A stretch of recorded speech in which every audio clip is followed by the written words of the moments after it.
বিশ্বনবী মক্কায় বসে বসে তাহাজ্জুদের সালাত করে আল্লাহর কাছে দোয়া করলেন, আল্লাহুম্মা আইজ্জাল ইসলাম বিআহাব্বির রাজুলাইনি ইলাইক। ও আল্লাহ, দুইজন লোকের নাম বলবো, দুইজনের দরকার নেই, এই দুইজনের একজনকে আপনি ইসলামের সুশীতল ছায়া তলে এনে ইসলামকে বিজয় দান করে দেন। মুহূর্তের মধ্যে দোয়াটা কবুল করে নিয়েছে কে? বিশ্বনবী বললেন, আল্লাহ, দুইজনের নাম বলবো আজকের দোয়ায়। আবি জাহাল ইবনে হিশাম, হয়তো হিশামের বেটা আবু জাহেলকে আপনি ইসলামের ভিতরে নিয়ে আসেন, কিংবা ওমর ইবনুল খাত্তাব, খাত্তাবের বেটা ওমরকে আপনি ইসলামের ছায়া তলে নিয়ে আসেন। ওমরে ফারুকের জন্য দোয়াটা কবুল করে নিয়েছে কে? মক্কার যে অবস্থা, আল্লাহর হাবিব সাল্লাল্লাহু আলাইহি ওয়াসাল্লাম বুঝলেন মক্কার এই দুইজনের একজন যদি আমার সাথে না থাকে তাহলে মক্কায় দাওয়াতি কাজ চালিয়ে যাওয়া যাবে। আল্লাহরে বললেন, আল্লাহ, বেশি চাই না, এই দুইজনের একজন, হয় আবু জাহেল নয় ওমর, হয় আবু জাহেল নয় ওমর। বিশ্বনবী যখন দোয়া করলেন, এই দোয়ার একটা ঈমানি ধাক্কা, নুরানি ধাক্কা সাইয়েদনা ওমরে ফারুকের হৃদয়কে স্পর্শ করে ফেলল। দোয়া ইজ লাইক এ মিসাইল। এই যে আমরা দোয়া করি, এটা মিসাইলের মতো। যুদ্ধে মিসাইল হামলা করে না? মিসাইল হামলা করার পরে এই মিসাইল লক্ষ্য বস্তুতে যে ভেদ করে, ঠিক কিনা? তেমনি দোয়ার মতো যদি আপনি দোয়া করতে পারেন, আপনি যেই জন্য দোয়া করেছেন ঠিক ওই জায়গায় যে আপনার দোয়া স্পর্শ করে। সুবহানাল্লাহ পড়বেন না? বিশ্বনবীর দোয়ার মাধ্যমে প্রথমে সাইয়েদনা ওমর ফারুকের হৃদয়ে এক ধাক্কা লাগলো। দুই নম্বরে রব্বুল আলামিন সূরাতুল হাক্কা দিয়ে ওমর ফারুকের হৃদয়ের মধ্যে দিলেন এক ধাক্কা। পড়েন আল্লাহু আকবার। কোরআনের ভেতরে সূরাতুল হাক্কা নামে একটা সূরা আছে না নাই? আল হাক্কাতু মাল হাক্কা ওয়া মা আদরাকা মাল হাক্কা। পড়েন আল্লাহু আকবার। বিশ্বনবী যখন দোয়া করলেন, ওই দোয়া যখন সাইয়েদনা ওমর ফারুকের হৃদয়ে স্পর্শ করলো, সাইয়েদনা ওমর ফারুক সব সময় বিশ্বনবীরে ফলো করতে আরম্ভ করলেন। বিশ্বনবী ডানে গেলে লুকিয়ে লুকিয়ে ওমর ফারুক ডানে যায়, বিশ্বনবী বায়ে গেলে লুকিয়ে লুকিয়ে ওমর ফারুক বায়ে যায়। বিশ্বনবী একবার মসজিদুল হারামে যে নামাজ পড়তে শুরু করলেন, ওমর ফারুক তখন বিশ্বনবীর পিছু পিছু ছদ্মবেশে পেছন থেকে যে বিশ্বনবী কিভাবে নামাজ পড়ে দেখতে শুরু করলেন। বিশ্বনবী ইন দা মিন টাইম এশার নামাজে আল হাক্কাতু মাল হাক্কা তেলাওয়াত শুরু করে দিলেন। আল হাক্কাতু মাল হাক্কা তেলাওয়াত শুরু করে দিলেন। তেলাওয়াত করতে করতে বিশ্বনবী যখন তেলাওয়াত করতেছে, ওমর ফারুক এরকম দুলতেছে আর মজা পাচ্ছে। ও মিয়া, বিশ্বনবীর কণ্ঠ বুঝি আমার মতো কণ্ঠ, আপনার মতো কণ্ঠ, আহমদ বিন ইউসুফের কণ্ঠ, আব্দুল বাসিতের কণ্ঠ না? বিশ্বনবীর গলায় যে কি সুরের ঝংকার আল্লাহ দিয়েছেন, কি সুরের লহরী আল্লাহ দিয়েছেন, একবার যে শুনতো পাগল হয়ে যেত। আল্লাহু আকবার। বিশ্বনবী সূরা হাক্কা মন্ত্রমুগ্ধ তেলাওয়াতে, মন্ত্রমুগ্ধ সুর দিয়ে, মন্ত্রমুগ্ধ কণ্ঠ দিয়ে তেলাওয়াত করতে লাগলেন। এশার সালাতে ওমর ফারুক দুলতে লাগলেন। ওমর ফারুক যত শুনেন অবাক হয়ে যায়, যত শুনেন অবাক হয়ে যায়, যতই শুনে অবাক। কিরে? কারণ তিনি আরবি ভাষা বুঝতেন। এত সুন্দর শব্দের গাঁথনি, এত প্রাঞ্জল বর্ণনা, এত সুন্দর অন্তমিল, এটা কবিতা না হয়ে পারে না। উনি মনে মনে ভাবলেন, এটা মনে হয় কবিতা। It might be poem, it could be poem. Muhammad মনে হয় কবি হয়ে গেছে, তার কাব্য প্রতিভা দিয়ে সে এটা বানিয়েছে। তা না হলে এত সুন্দর কথা, এটা কবিতা না হয়ে পারে। ইন দ্য মিন টাইম বিশ্বনবী কিন্তু দেখতেছে না যে পেছনে ওমর। বিশ্বনবী তেলাওয়াত করছিলেন। ইন দ্য মিন টাইম বিশ্বনবী পড়ছিলেন, ওমা হুয়া বিকাউলি শাইরিন কলিলাম মা তুমিনুন। এই আয়াতের অর্থ হলো, এটা কোনো কবির কথা নয়, খুব অল্প সংখ্যক লোকই তোমরা ঈমান আনো। সুবহানাল্লাহ পড়েন। এটাকে বলে কোইনসিডেন্ট। কোইনসিডেন্ট, হুট করে অনেক সময় মিলে যায়। যায় কি যায় না? আপনি একজনের কথা ভাবতেছেন ভাবতেছেন, বাজারে গেলেন, বাজারে যেই দেখেন ওই লোকটা দাঁড়ায় আছে। এরকম হয় কি হয় না? কোইনসিডেন্ট। ওমর ফারুক মনে মনে যেটা ভাবতেছে ওই কথা দিয়ে বিশ্বনবী তেলাওয়াত করতেছে। আল্লাহু আকবার। বিশ্বনবী যে আয়াত তেলাওয়াত করছিলেন, আয়াতের অর্থ হলো, এটা কোনো কবির বানানো কবিতা না, খুব অল্প সংখ্যক লোকই তোমরা ঈমান আনো। ওমর ফারুক আটকে উঠলেন, থমকে দাঁড়ালেন। ঘটনা কি? আমি মনে মনে ভাবলাম, কি রে, এত সুন্দর কথা, এটা তো মানুষের কথা হতে পারে না, এটা নিশ্চয়ই কবিতা, কবির কথা। কিন্তু মুহাম্মদ এখন আবার পড়তেছে, ওমা হুয়া বিকাউলি শাইর, এটা কোনো শায়েরের, কবির কথা নয়। কলিলাম মা তুমিনুন, অল্পই তোমরা ঈমান আনো। তার মানে আমার মনে যা চলে মুহাম্মদ এটা টের পায়, মুহাম্মদ গণক। নাউজুবিল্লাহ পড়বেন না? মুহাম্মদ অনেক বড় মাপের একজন গণক। মানুষের হৃদয়ে কি চলে, মনে মনে কি ভাবে, মুহাম্মদ না দেখেও বলে দিতে পারে। ইন দা মিন টাইম বিশ্বনবী পরের আয়াতে বললেন, ওয়ালা বিকাউলি কাহিনিন কলিলাম মা তাযাক্কারুন। এই আয়াতের অর্থ হলো এটা কোনো গণকের বানানো গণনা নয়, খুব অল্প সংখ্যক লোকই তোমরা উপদেশ হিসেবে এটাকে মানো। সুবহানাল্লাহ পড়েন।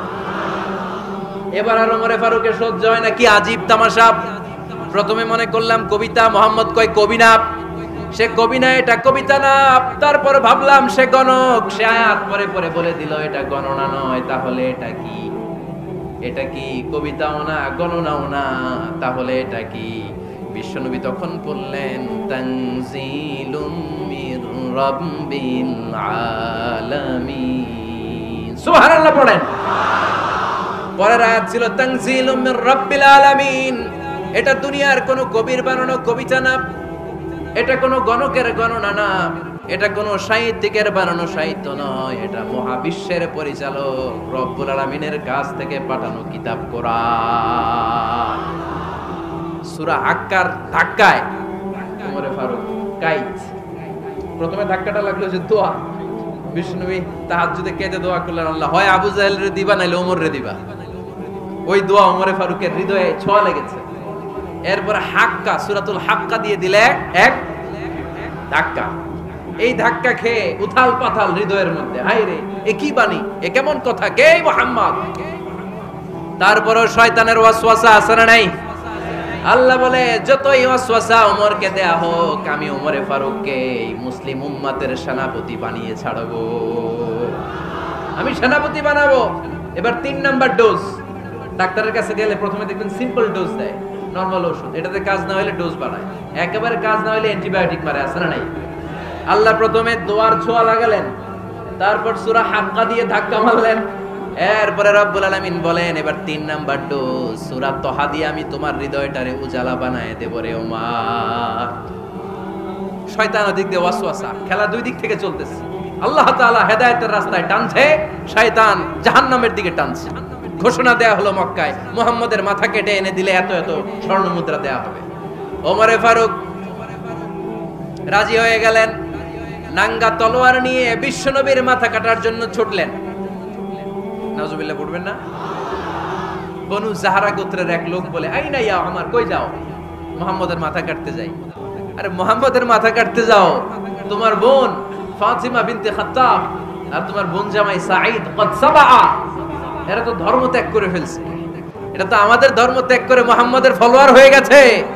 আগে ওমর ঘর সামলাও, পরে মুহাম্মদের মাথা কাটতে চেয়ে। ওমরে ফারুক অবাক হয়ে গেলেন, তলোয়ার নিয়ে বিশ্বনবীর দিকে না যেয়ে নিজের বাড়ির দিকে চলে গেলেন। বিশ্বনবীর আপন বোন ফাতিমা বিনতে খাত্তাব, বোন জামাই সাঈদ আর খাব্বাব রাদিয়াল্লাহু তাআলা আনহু তিনজন মিলে সূরা তহা তেলাওয়াত করছিলেন। পড়েন সুবহানাল্লাহ। মক্কায় লুকিয়ে লুকিয়ে দাওয়াত হতো। খাব্বাব রাদিয়াল্লাহু তাআলা আনহু একটা চামড়ার ফলকের মধ্যে সূরা তহার কয়েকটা আয়াত এনে ওমরে ফারুকের বোন আর বোন জামাইকে শিক্ষা দিচ্ছে, ট্রেনিং দিচ্ছে। সুবহানাল্লাহ পড়েন। লুকিয়ে লুকিয়ে ওমরে ফারুক যখন ঘরে চলে আসলেন, এরা তটস্থ হয়ে গেল। সাইয়েদনা খাব্বাব বিছানার তলায় লুকিয়ে গেলেন। ওমরে ফারুক বললেন, দরজা খোলো। ফাতেমা বিনতে খাত্তাব দরজা খোলার পরে নির্মম ভাবে সাইয়েদনা ওমর রাদিয়াল্লাহু তাআলা আনহু বোনের গায়ে আঘাত শুরু করে দিল। বোন জামাইকে আহত করতে শুরু করলো আর বলতে শুরু করলো, তোরা পাগল হলি কেন? কি আছে ওই মুহাম্মাদের মধ্যে? কি জাদু নিয়ে সে এসেছে? সে যাই বলে লোকজন পাগল হয়ে যায়, সবাই তার উপর কালিমা পড়ে ঈমান এনে ফেলে। কি এমন জিনিস তোদের কাছে আছে যেটা দেখে মুহাম্মদকে তোরা ভালোবাসলি? কি আছে? কি পড়তেছিলি আমারে দেখা। ফাতেমা বলে, ইন্নাকা রিজসুন লা ইয়ামাসসুহু ইল্লাল মুতাহহারুন। ও আমার ভাই ওমর, তুমি নাপাক। তুমি কি? লা ইয়ামাসসুহু ইল্লাল মুতাহহারুন, পবিত্রতা অর্জন না করে এই কোরআন ধরা যায় না। সুবহানাল্লাহ পড়েন। ওমরে ফারুক গোসল করে আসলেন, কারণ ধাক্কা তো আগে কয়েকটা খাইছে। কথা বুঝেন নাই বোধহয়? প্রথমে দোয়ার ধাক্কা, পরে কোন সূরা দিয়ে ধাক্কা? হাক্কা দিয়ে ধাক্কা। 3 নম্বরে এখন আরেকটা ধাক্কা খাবে। গোসল করে আসলেন, ফাতেমা বিনতে খাত্তাব বললেন, গোসল যখন করে এসেছেন এই নেন। ওমরে ফারুক এবার চামড়ার কাপড়ের মধ্যে সূরা তহার প্রথম আয়াতের দিকে নজর করলেন, নজর করেই কোরআনের প্রেমে পড়ে গেলেন। পড়েন সুবহানাল্লাহ। ওমরে ফারুক পড়তে আরম্ভ করলেন, তহা মা আনজালনা আলাইকাল কুরআনা লিতাশকা ইল্লা তাযকিরাতাল লিমান ইয়াখশা তানজিলাম মিম্মান খালাকাল আরদা ওয়াস সামাওয়াতিল উলা। সুবহানাল্লাহ পড়েন। উনি পড়তে আরম্ভ করলেন, তহা মা আনজালনা আলাইকাল কুরআনা লিতাশকা, এই কোরআনকে আমি তোমাদের হতভাগ্য জাতি হিসেবে দুনিয়ায় থাকার জন্য পাঠাই নাই। এটা রব্বুল আলামিনের পক্ষ থেকে এসেছে। যারা রবকে ভয় করে তাদের জন্য আছে উপদেশ। যিনি আকাশ বানিয়েছেন, জমিন বানিয়েছেন, ওই আল্লাহ তাআলা নিজেই এই কোরআন পাঠিয়েছে। আওয়াজ করে পড়তে হবে আল্লাহু আকবার। উনি খুব ভালো আরবি জানতেন। সূরা তহা পড়ার পরে আর ধৈর্য ধারণ করতে পারে না। ওমরে ফারুক ছোট্ট বাচ্চার মতো কান্না শুরু করে দিলেন। আল্লাহু আকবার। সূরা তহাটা হাতে নিয়ে, তলোয়ারটা হাতে নিয়ে বিশ্বনবীর দিকে ছুটতে আরম্ভ করলেন। আইনা মুহাম্মদ, কোথায় মুহাম্মদ? তোমরা আমাকে মুহাম্মাদের কাছে নিয়ে চলো।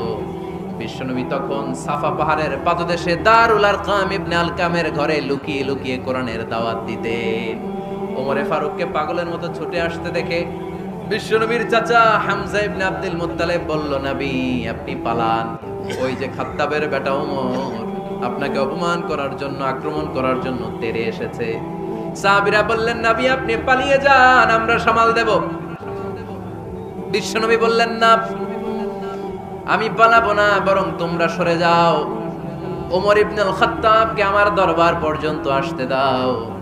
আমার তো মনে হচ্ছে ওই যে তাহাজ্জুদের নামাজ শেষে চোখের পানি ছেড়ে যে আমি আল্লাহর কাছে দোয়া করেছি, আজকে আমার ওই দোয়াটা কবুল হতে শুরু করেছে। আমার তো মনে হচ্ছে আমার দোয়া কবুল হবে, আসতে দাও। ওমর ফারুক এসে বললেন, আশহাদু আল্লা ইলাহা ইল্লাল্লাহ ওয়া আশহাদু আন্না মুহাম্মাদান আবদুহু ওয়া রাসূলুহু, আমি সাক্ষ্য দিলাম আল্লাহ ছাড়া কোনো ইলাহ নাই, নিশ্চয় আপনি আল্লাহর প্রেরিত বান্দা এবং রাসূল। পড়েন সুবহানাল্লাহ। ওমর ফারুক যখন কালিমা শাহাদা পড়ে মুসলমান হয়ে বিশ্বনবীর হাতে হাত রাখলেন, নমুসলিম সাহাবীদের মধ্যে খুশি আর আনন্দের বন্যা বয়ে গেল। নমুসলিম হাতে গোনা সাহাবারা আল্লাহর প্রশংসা করলেন। বিশ্বনবী সাইয়েদনা ওমর ফারুককে জড়িয়ে ধরলেন। ওমর ফারুক আবার বিশ্বনবীরে বললেন, নবী গো, আলাসনা আলাল হক, আমরা কি সত্যের উপরে আছি নাকি আমরা ভুলের উপরে আছি? বিশ্বনবী বললেন, বালা নাহনু আলাল হক, আমরাই সত্যের উপরে আছি। সুবহানাল্লাহ পড়েন। আলাসনা আলাল হক, নবী আমরা কি সত্যের উপরে নাই? হ্যাঁ অবশ্যই ওমর, তুমি সত্যের উপরে আছো। ওমর ফারুক বললেন, তাহলে ফাফিমাল ইখতিফা, তাহলে লুকায় লুকায় আর দাওয়াত দেব কেন? আমি তো কালিমা পড়ে ফেলছি, আসেন আমার সাথে বের হই। ফাফিমাল ইখতিফা, আর লুকায় লুকায় কেন? আসেন আমরা বাইরে বের হই। বিশ্বনবী বললেন, ওমর এটা মাক্কি জীবন, এখানে আমরা একটু গোপনে গোপনে দাওয়াত দিতে চাই। ওমরে ফারুক বলে, না, আমার দায়িত্ব, আমি একটা মিছিল দিতে চাই নবী। আল্লাহর নামের তাকবীর দিতে দিতে দারুল আরকাম থেকে শুরু করে মসজিদুল হারাম পর্যন্ত একটা মিছিল দিয়ে আমি মক্কা কাঁপাইয়া দেব। অনুমতি দেন। বিশ্বনবী দিতে চায় না। ওমর ফারুক অনেক বোঝানোর পরে স্বল্প পরিসরের একটা অনুমোদন পাওয়া গেল বিশ্বনবী সাল্লাল্লাহু আলাইহি ওয়াসাল্লামের কাছ থেকে। কিন্তু মিছিল যে দিবে, মিছিলের জন্য লোকের দরকার আছে না নাই? এখানে লোক নাই, আমি একাই মিছিল দিতেছি, এটা জমবে, মিছিল জমবে। খুঁজে উনি 11 জন মুসলিম সাহাবা পেলেন। কয়জন? ওমরে ফারুক বললেন, 11 জনই সই। এই 11 জন নিয়েই আমি আল্লাহর নামের তাকবীর দেব। 2 লাইন করলেন। কয় লাইন? 2 লাইন। পেছনে 6 জন, আর এই লাইনের নেতা বানালেন বিশ্বনবীর চাচা হামজাকে রাদিয়াল্লাহু তাআলা আনহু। আর সামনে 5 জন, তার আগে দাঁড়ালেন উনি নিজেই। তাহলে 6 6 12। বললেন এই 2 লাইনই আমরা তাকবীর দিতে দিতে, বেশি না, এই দারুল আরকামের ঘর থেকে, আপনারা জানেন যে সাফা মারওয়া এখন যে সাই হয়, এই সাফার পাদদেশে ছিল দারুল আরকামের ঘর। উনি বললেন এখান থেকে ওই যে কাবার গিলাফ দেখা যায়, কাবার গিলাফ পর্যন্ত আমরা এই তাকবীর নিয়ে ওখানে যাব। সুবহানাল্লাহ পড়বেন না? ওখানে উনি দাঁড়িয়ে ছোট্ট একটা ভাষণ দিয়েছিলেন। উনি বলেছিলেন, মান আরাদা আন তাসকুলা উম্মু ওয়া ইয়াতামা ওয়ালাদু ওয়া তারমিলা যাওজাতুহু ফালিয়াসুদ্দানি। খেয়াল করে শুনেন, কান দুইটা খরগোশের কানের মতো খাড়া করেন। উনি এক বাক্যের একটা ভাষণ দিলেন। ভাষণ দিতে জানলে বড় ভাষণ দেয়া লাগে না, এক বাক্যের ভাষণ দিয়ে গোটা বিশ্বকে ঝাঁকুনি মারা যায়। চিল্লায় বলো ঠিক কিনা? ওমরে ফারুক এক বাক্যের একটা ছোট্ট ভাষণ দিলেন, মান আরাদা আন তাসকুলা উম্মু, কে আছো মায়ের এই মক্কায়, কে আছো মায়ের বুক খালি করতে চাও? ইয়াতামা ওয়ালাদু, কে আছো বাচ্চাগুলারে, নিজের সন্তানগুলোরে ইয়াতিম বানাতে চাও? কে আছো তারমিলা যাওজাতুহু, নিজের স্ত্রীকে বিধবা বানাতে চাও? ফালিয়া সুদ্দানি, বুকের পাটা থাকলে আমি ওমর রে থামাও। ফালিয়া সুদ্দানি, দেখি মক্কায় কার এত বড় বুকের পাটা। কে আছো মায়ের বুক খালি করতে চাও, সন্তান রে এতিম বানাতে চাও, স্ত্রীকে বিধবা বানাতে চাও? ফালিয়া সুদ্দানি, পারলে আমারে ঠেকাও। এই বলে উনি আল্লাহু আকবার, আল্লাহু আকবার, আল্লাহু আকবার বলে স্লোগান শুরু করে দিলেন। এক এক স্লোগানে মক্কার মরুজমিন থারথার করে কাঁপতে আরম্ভ করল। এই মিছিল মক্কার কেউ দেয় না। মিছিলের আওয়াজ শুনে আবু জাহেল বাইরিস, উতবা বাইরিস, শাইবা, ওয়ালিদ ইবনে মুগিরা সব বের হইছে। কি রে, আমার এলাকায় এত বড় স্লোগান, কার এত সাহস? বের হয়ে দেখে মিছিলের সামনে ওমর। ওমর রে দেখে দিছে এক দৌড়, কারণ ওমরে ফারুককে থামানোর মতো বাপের বেটা মক্কায় দ্বিতীয়টা কেউ ছিল না। আওয়াজ করে বলে ঠিক কিনা? ওমরে ফারুক আল্লাহু আকবার, আল্লাহু আকবার বলে স্লোগান দিতে দিতে মসজিদুল হারামের ভেতরে ঢুকে গেল। কাবার গিলাফ ধরার পরে সেদিন মিছিল থেমেছে। ওই আল্লাহর নামের স্লোগান সেদিন কেউ থামাতে পারে নাই, কিয়ামত পর্যন্ত কেউ থামাতে পারবে না। চিল্লায় বলো ঠিক কিনা?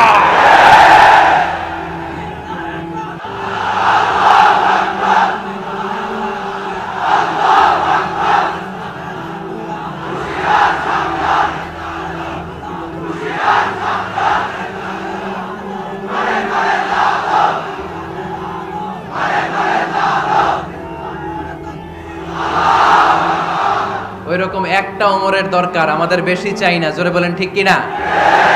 দাও খোদা দাও আমায় আবার ওমর দারাজ দিল, দাও খোদা দাও আমায় আবার ওমর দারাজ দিল, দাও আলীর মতো বীর সেনানি, আলীর মতো বীর সেনানি জাগাতে নিখিল,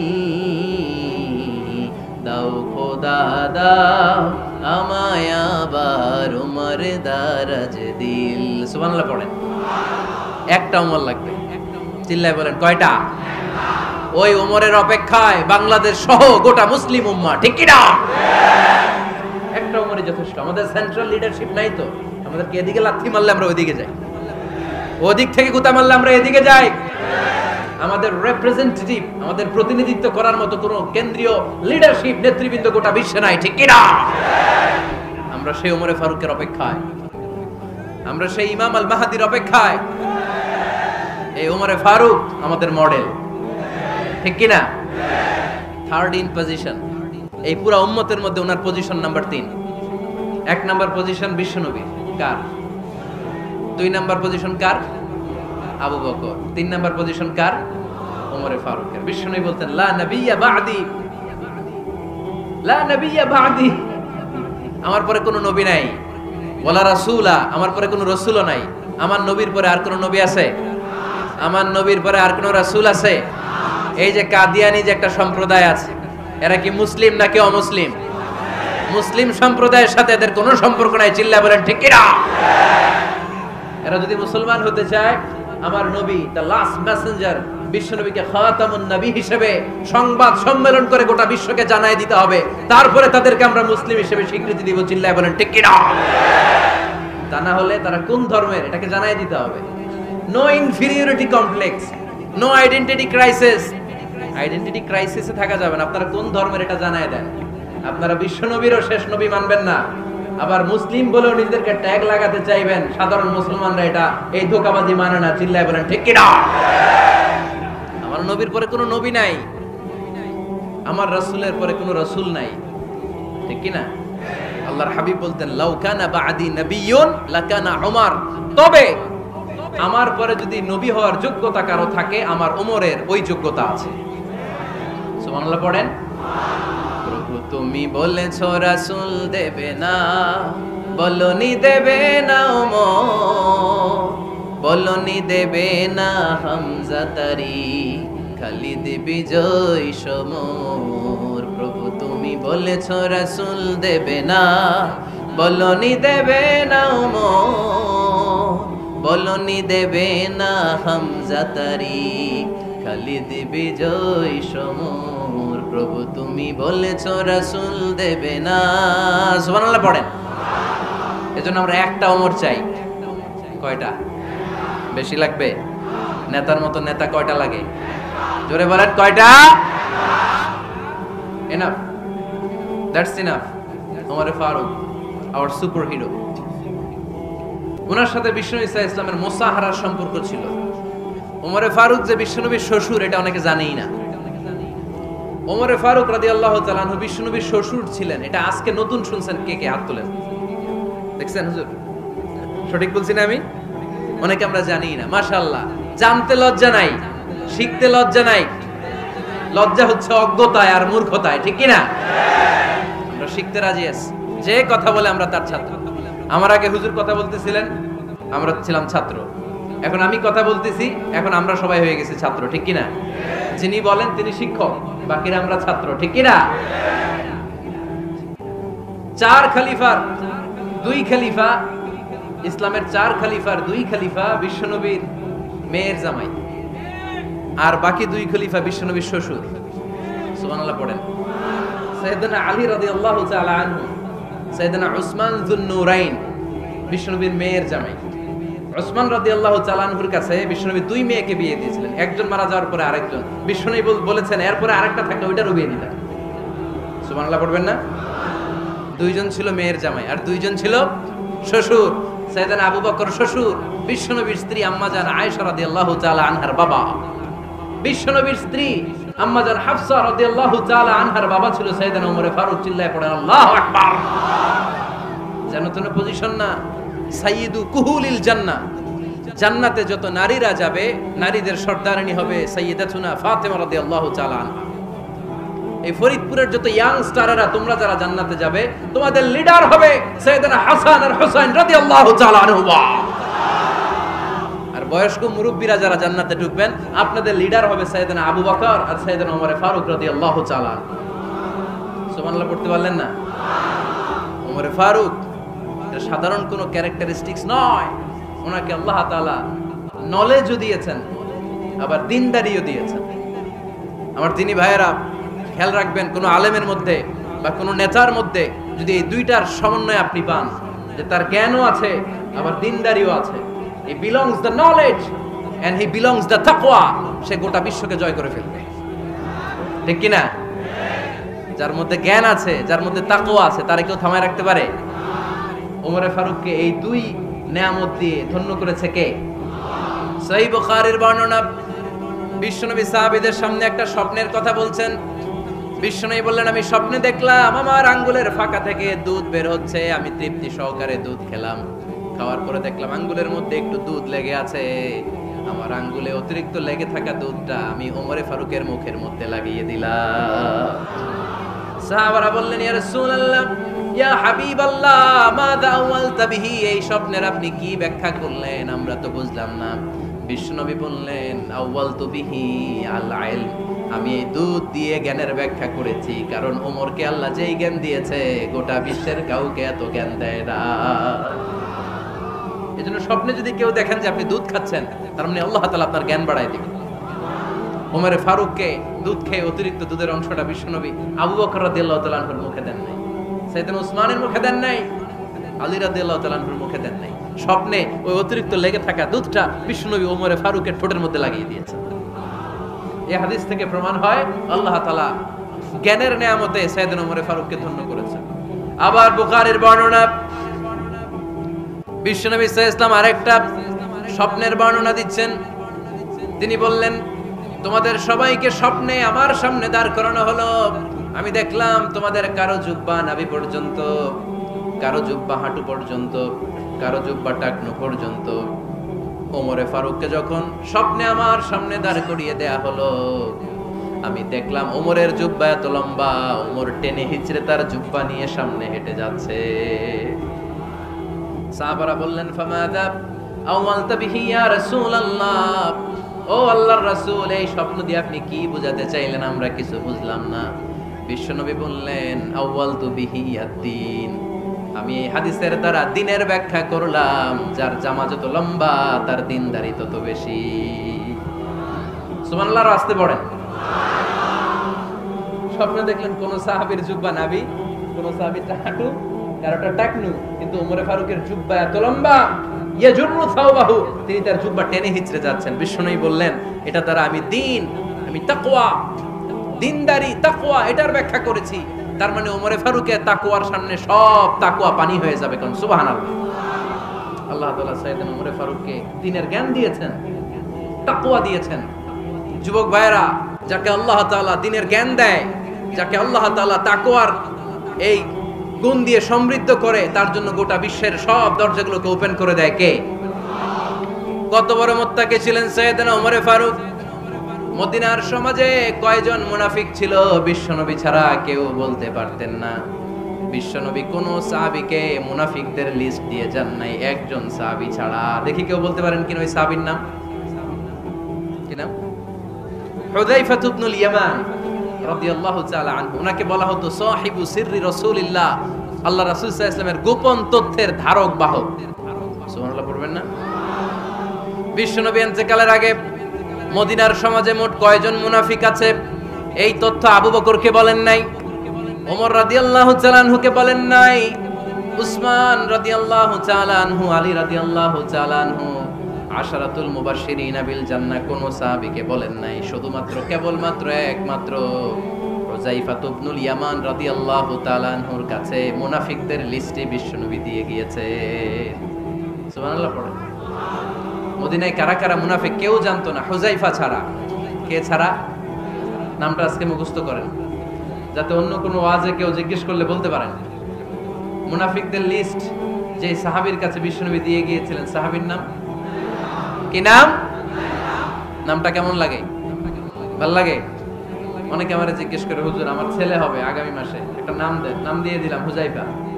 যাদের হবে ছেলে, এলাকায় যাদের নেক্সট কয়েক মাসে ছেলে হবে, খালি হুযায়ফা চলবে। কি চলবে? ভাল লাগে? নামটা ভাল লাগে? রাইখেন, অনেক সুন্দর নাম। উনি জানতেন মুনাফিক কারা। দেখেন ওমরে ফারুকের তাকওয়ার লেভেলটা কত হাই। ওমরে ফারুক একদিন হুযায়ফা রাদিয়াল্লাহু তাআলা আনহুর কাছে গেলেন, যে বললেন, হুযায়ফা, বিশ্বনবী ইন্তেকালের আগে মুনাফিকদের নামের লিস্টটা কারো কাছে দেয় নাই, আমার জানা নাই, সাইয়েদনা আবু বকরের জানা নাই, কোন সাহাবীর জানা নাই, তুমি ছাড়া।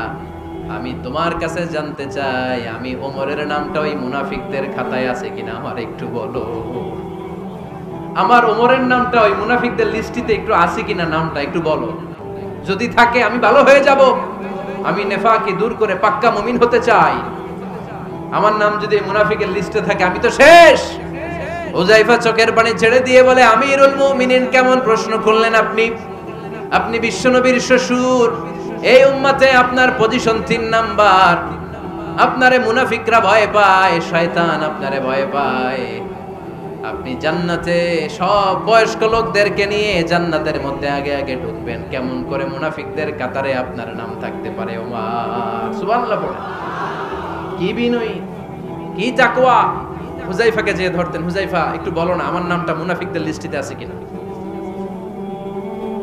ওমরে ফারুকের যদি এই টেনশন থাকে যে আমি মুনাফিক হয়ে গেলাম কিনা, আমাদের এই টেনশন থাকার দরকার আছে না নাই? হ্যাঁ, যেন সব সময় আল্লাহর কাছে দোয়া করতে হবে, আল্লাহ তুমি নেফাকি থেকে আমাদেরকে বাঁচাও। আরো জোরে পড়েন আমিন। ওমর ফারুক রাদিয়াল্লাহু তাআলা আনহু আমাদের সুপার হিরো, আমাদের সবাই বলেন আমাদের। উনি কত বড় সুপার হিরো শুনেন। উনি জুমার খুতবা দিচ্ছেন। কি দিচ্ছেন? মসজিদে নববীতে। খুতবার মাঝখানে হঠাৎ বললেন, ইয়া সারিয়াতাল জাবাল, ইয়া সারিয়াত ইবনে জানিমিল জাবাল। এই কথা বলেই আবার খুতবা দিতে শুরু করলেন। ওনার এই ইয়া সারিয়াত ইবনে জানিমিল জাবালের সাথে আগের কথারও কোনো মিল নাই, পরের কথারও কোনো মিল নাই। জুমার নামাজের পর মুসল্লি সাহাবারা ধরলেন, বললেন ইয়া আমিরাল মুমিনিন। খুতবার মাঝখানে হঠাৎ করে ইয়া সারিয়াত ইবনে সালিমিল জাবাল বলে আপনি চিৎকার করলেন কেন? আপনার এই বাক্যের সাথে আপনার খুতবার আগের বাক্যের কোনো মিল নাই, আপনার খুতবার পরের বাক্যেরও কোনো মিল নাই। এই কথা আপনি কারে বললেন, কারে উদ্দেশ্য করে বললেন? এই কথার তাৎপর্য কি আমাদেরকে বুঝিয়ে বলে। ওমরে ফারুক বললেন, আমি যখন খুতবা দিচ্ছি আমি দেখতে পেলাম ওই যে কয়েক মাস আগে আমি আমার মুসলিম সেনাবাহিনী পারস্যে আক্রমণের জন্য পাঠিয়েছি, বর্তমান ইরানের ওই বিশাল এলাকাতে পারস্যে আমি আমার ব্যাটালিয়ন পাঠিয়েছি। আমি হঠাৎ করে দেখতে পেলাম আমার মুসলিম বাহিনীর সেনাপতি যুদ্ধের এক পর্যায়ে তার ডানে আছে উপত্যকা, বায়ে আছে পাহাড়, সে পাহাড়ি রাস্তা ছেড়ে দিয়ে উপত্যকার দিকে যেতে শুরু করেছে। আমি দেখতে পেলাম আমার মুসলিম বাহিনী যদি উপত্যকার দিকে ছুটে বেড়ায়, কাফির মুশরিকরা আমার মুসলিম বাহিনীকে কচুকাটা করে ফেলবে। তাই আমি এখান থেকে তাদেরকে কমান্ড দিয়ে বলেছি, ইয়া সারিয়াতাল জাবাল, উপত্যকার দিকে নয় পাহাড়ের দিকে যাও, তাহলেই তোমাদের বিজয় নিশ্চিত হয়ে যাবে। উপত্যকার দিকে যেও না, ইলাল জাবাল, ইলা সারিয়াতিল জাবাল, পাহাড়ের দিকে ছোট। সাহাবারা অবাক, ঘটনা কি? উনি বসে আছেন মদিনায় মসজিদে নববীর মিম্বারে দাঁড়িয়ে, উনি যদি ইয়া সারিয়াতাল জাবাল বলে এটা কি ইরানে যাবে নাকি? ও মিয়া, তখনকার সময়ে বর্তমানের মতো মোবাইল ছিল নাকি, ইন্টারনেট ছিল নাকি, কিছু ছিল? খালি মুখে আমি যদি বলি ইয়া সারিয়াতাল জাবাল, এটা ইরানে যাবে, ইন্ডিয়ায় যাবে, ঢাকায় তো যাবে, ফরিদপুর শহরেই তো বসবে না, ঠিক কিনা? কিন্তু এটা আমিরুল মুমিনিন বিশ্বাসী সাহাবারা বিশ্বাস করে নিল। কিছু মুনাফিক ছিল, এরা কয় না ঝামেলাস, এটা তো সম্ভব না। এক কাজ করি, এই সেনাপতি যখন বিজয়ী বেশে মদিনায় ফিরে আসবে আর আমরা ধরবো। এরা দিন গুনতে লাগলো, এই সেনাপতি মুসলিম বাহিনী নিয়ে পারস্য জয় করে কবে ফিরে আসবে। এই মুনাফিকের দলগুলো কখনো সেনাবাহিনীকে অভ্যর্থনা জানাতে যেত না, কিন্তু এইবার সবার আগে মদিনার উপকণ্ঠে যে সেনাপতিদেরকে অভ্যর্থনা জানানোর জন্য ফুল নিয়ে রেডি, ফুল নিয়ে দাঁড়ায়। সেনাপতি ঢুকার সাথে সাথে ধরছে, এই সেনাপতি কোত্থেকে আসছে? কয় পারস্য জয় করে আসছি। কয় এমন এমন দিন, জুমার দিন দুপুর বেলা যুদ্ধের মাঝখানে আমিরুল মুমিনিনের কণ্ঠের কোন কথাবার্তা শুনছো নাকি? সেনাপতি অবাক, কয় তোমরা জানলা কেমনে? শুনছি তো। সুবহানাল্লাহ পড়বেন না? আমরা যুদ্ধে একটা ভয়ঙ্কর অবস্থার মধ্যে ছিলাম, পেছন থেকে শত্রু আমাদেরকে আক্রমণ করতে শুরু করে দিল। ডানে যাব না বায়ে যাব, সামনে যাব নাকি পেছনে যাব, রাস্তা খুঁজে পাচ্ছি না। ডান দিকে ছিল আমাদের উপত্যকার রাস্তা, বাঁ দিকে ছিল পাহাড়ি পথ। আমরা সোজা পথ হবে মনে করে উপত্যকার দিকে ছুটতে আরম্ভ করলাম। হঠাৎ করে আমিরুল মুমিনিনের কণ্ঠ বজ্র কণ্ঠে আমার কানের মধ্যে ভেসে আসলো। আমার মনে হলো আমিরুল মুমিনিন কেমন যেন আমাকে কমান্ড দিচ্ছেন আর বলছেন, ইয়া সারিয়াতাল জাবাল, ডান দিকে উপত্যকার পথে নয়, তাড়াতাড়ি পাহাড়ের দিকে সৈন্যবাহিনী নিয়ে উঠে যা। পাহাড়ের দিকে, ডানে না, this is wrong track and this is the right track. ওই দিন যদি ওমরে ফারুকের ওই গাইডলাইন, আমিরুল মুমিনিনের কমান্ড যদি আমি না শুনতাম, আজকে বিজয়ের বেশে ফিরতেও পারতাম না, আমাদের চেহারাও তোমরা দেখতে পেত না। ওমরে ফারুকের ওই কমান্ড, ওই গাইডলাইন অদৃশ্য থেকে শোনার কারণে ওই পারস্যের মধ্যে আমাদেরকে সেই যুদ্ধে বিজয় দান করেছে কে?